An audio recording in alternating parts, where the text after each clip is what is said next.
गांव में 10 वर्षीय बसंत नाम का अपाहिज बालक रहता था। बसंत के पिता गांव के मुखिया थे। बसंत का बड़ा भाई बसंत को बिल्कुल भी पसंद नहीं करता था। इसी वजह से बसंत ज्यादातर घर के बाहर उदास रहता था। एक दिन की बात है, बसंत गांव में उदास बैठा हुआ था कि तभी उसकी ही उम्र का आकाश वहां पर अचानक गिर गया। अरे क्या हुआ तुम्हें? सामने इतना बड़ा पत्थर है, तुम्हें दिखाई नहीं दिया? वो क्या है ना, मुझे आंखों से नहीं दिखता है, मैं अंधा हूँ। बसंत आकाश को उठाने लगा। ये तो बैसाखी है, क्या तुम चल नहीं सकते? मुझे चलने के लिए बैसाखी की जरूरत पड़ती है। तब तो हम दोनों एक से हुए। तुम रहते कहाँ हो? मेरा इस दुनिया में कोई नहीं है, मैं अनाथ हूँ। मैं अनाथ तो नहीं हूँ, पर अनाथ जैसा जीवन व्यतीत कर रहा हूँ। क्या तुम मेरी दोस्त बनोगी? क्यों नहीं? गांव में मेरे साथ कोई नहीं खेलता, कोई मुझसे बात तक नहीं करता। आज के बाद मैं तुमसे बात करूंगा। आज से हम दोनों पक्के दोस्त हुए। उस दिन के बाद आकाश और बसंत में गहरी दोस्ती हो गई। मगर कुछ दिन बाद अचानक आकाश गायब हो गया। बसंत ने उसे बहुत ढूंढा, मगर वो नहीं मिला। आकाश का इंतजार करते हुए बसंत जवान हो गया। एक दिन बसंत अपने कमरे में गहरी नींद सो रहा था कि तभी उसकी बड़ी भाभी गुस्से से कमरे में आ गई। अरे दोपहर के 11 बज रहे हैं लाड साहब, सब्जी नहीं लानी क्या? क्या दोपहर के 11 बज गए? क्षमा करना भाभी, क्या है कि कल मुझे पूरी रात नींद नहीं आई। ऐसा क्या कर रहे थे रात में कि पूरी नींद ही नहीं आई? कहीं किसी लड़की से कोई चक्कर तो नहीं हो गया? ये कैसी बात कर रही हो आप भाभी? मेरे इस तरह के संस्कार बिल्कुल नहीं है। तुम कोई काम काज तो करते हो नहीं, तुम्हारा काम तो बस बैसाखी पकड़कर इधर उधर डोलना रह गया है। बसंत बेचारा बैसाखी पकड़े हुए बाजार चला गया। बाजार में बसंत सौदा खरीद ही रहा था कि तभी बाजार में उसका मिलने वाला एक व्यक्ति मिल गया। क्या हाल है बसंत भाई? आज तुम्हारा चेहरा कैसे उतरा हुआ है? अब तुम्हें क्या बताऊं, मेरी माँ मुझे बचपन में छोड़कर चली गई।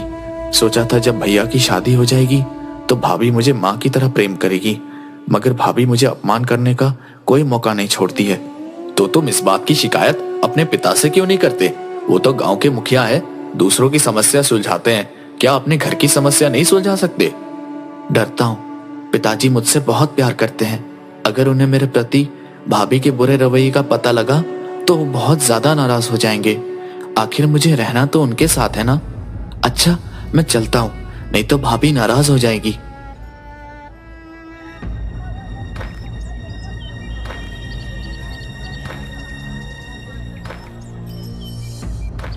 बसंत घर चला गया।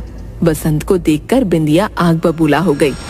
11 बजे बाजार गए थे और अब 12 बज रहे हैं। इतनी देर में तो पूरी सब्जी मार्केट खरीद कर ले आती हूँ मैं। ये कैसी बात कर रही हो आप भाभी? भाभी आप तो जानती हैं कि मैं अपाहिज हूँ। मैं आम लोगों की तरह जल्दी जल्दी नहीं चल सकता। मुझे तो कदम कदम पर इस बैसाखी की जरूरत पड़ती है।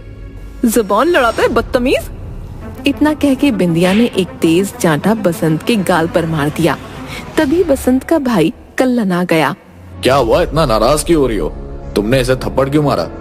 देखिए जी, 11 बजे बाजार गया था, 12 बजे लौटा है। 1 घंटे से इसका इंतजार कर रही हूँ मैं। सही किया तुमने, इसके गाल पर एक थप्पड़ जड़ दिया।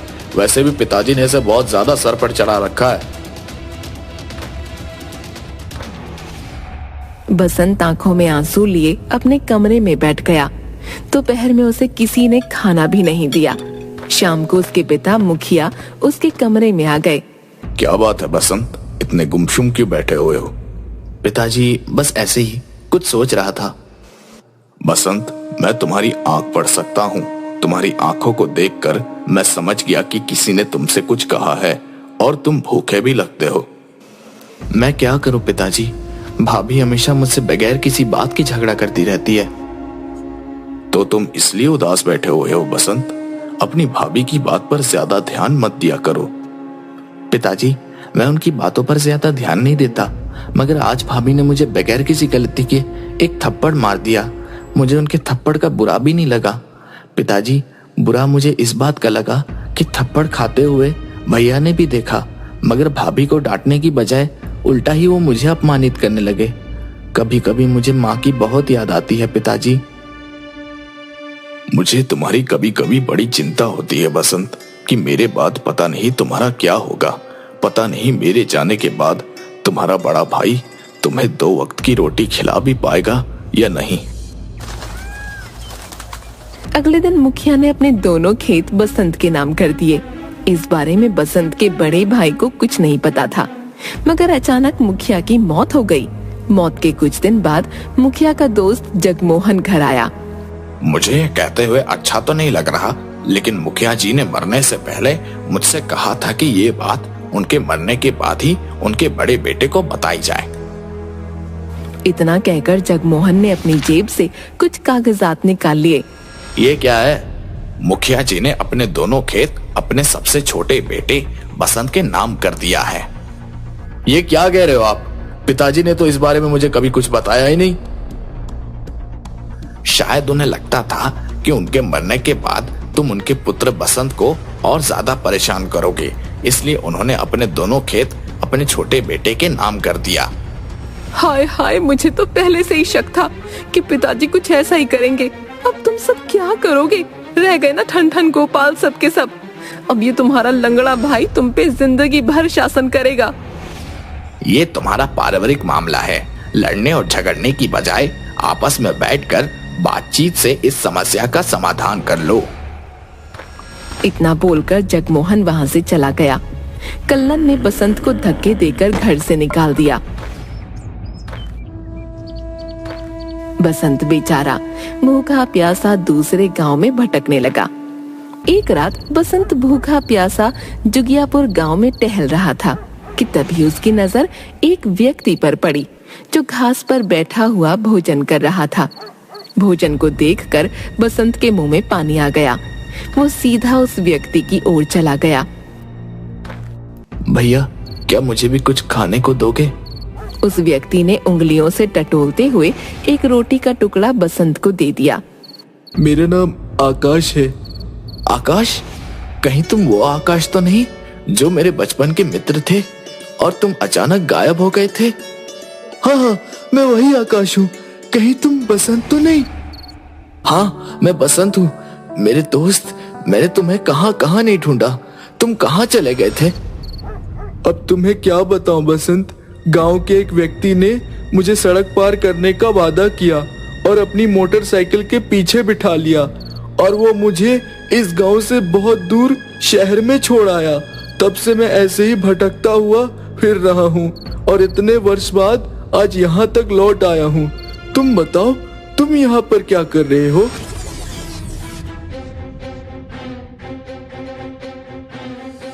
घबरा मत मेरे दोस्त, अब मैं आ गया हूँ ना। अब तू बिल्कुल भी चिंता मत कर। अब हम दोनों साथ साथ ही रहेंगे। उस दिन के बाद आकाश और बसंत साथ साथ रहने लगे। एक दिन बसंत कहीं जा रहा था, तभी जगमोहन उसे मिला। मैंने तुम्हें कहाँ कहाँ नहीं ढूंढा बसंत। तुम जुगियापुर गांव में क्या कर रहे हो? तुम्हारे भाई ने बताया कि तुम घर छोड़कर भाग गए। अब मैं अपने भैया से क्या उम्मीद कर सकता हूँ? बोलिए जगमोहन साहब, क्या जरूरी बात करनी है?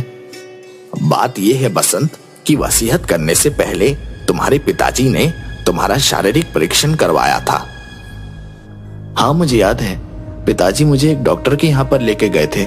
उसने मेरी खून की जांच की थी। कुछ दिनों पहले ही रिपोर्ट मुझे प्राप्त हुई। तुम्हें एक भयानक बीमारी है बसंत। तुम इस दुनिया में कुछ दिनों के ही मेहमान हो।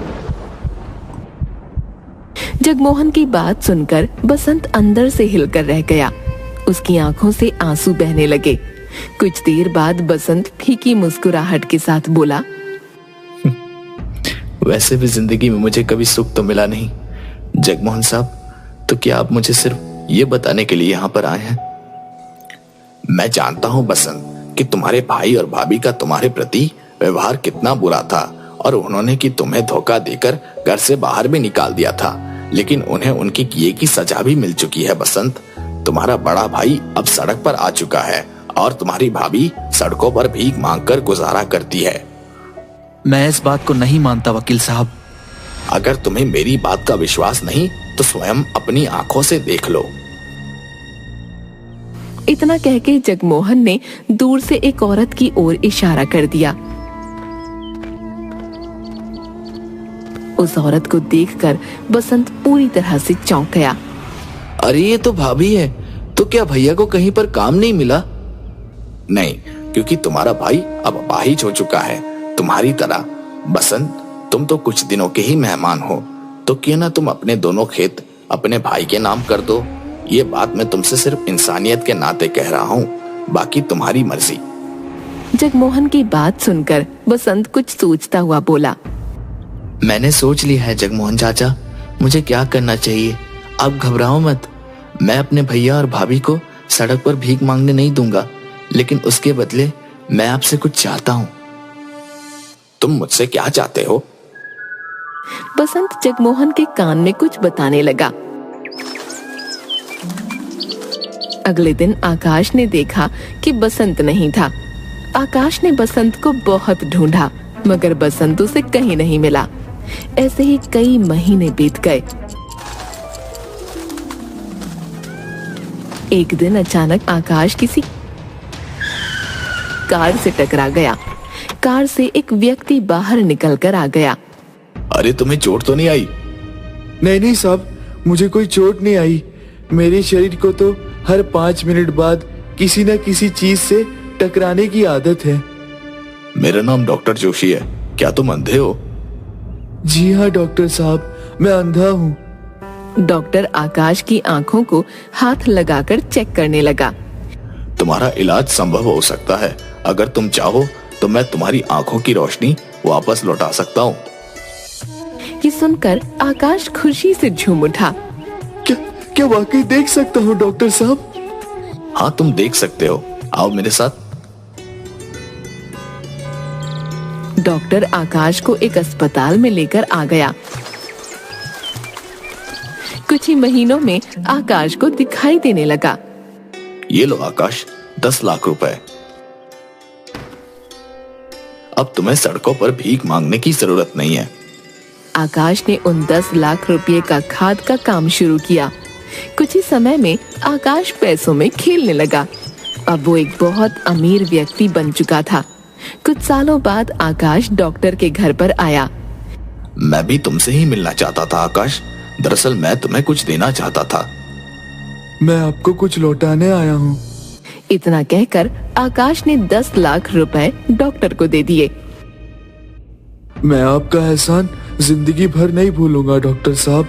दुनिया में एक तरफ जहां आप जैसे अच्छे इंसान मौजूद हैं जो मुझ जैसे व्यक्ति की मदद करते हैं, तो वहीं दूसरी तरफ मेरे मक्कार दोस्त की तरह जो बीच रास्ते में मुझे छोड़कर भाग जाता है। ये 10 लाख तुम्हारे हैं आकाश। मरने से पहले बसंत ने मुझे ये 10 लाख रुपए तुम्हें देने के लिए कहा था। डॉक्टर की बात सुनकर आकाश के पैरों तले जमीन खिसक गई। ये आप क्या कह रहे? मैं बिल्कुल सही कह रहा हूँ। दरअसल बसंत को एक लाइलाज बीमारी थी और बसंत इस बारे में जानता था।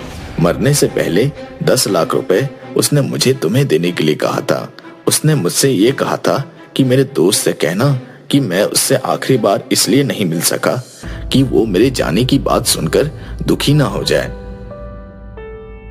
आपने मुझे पहले क्यों नहीं बताया?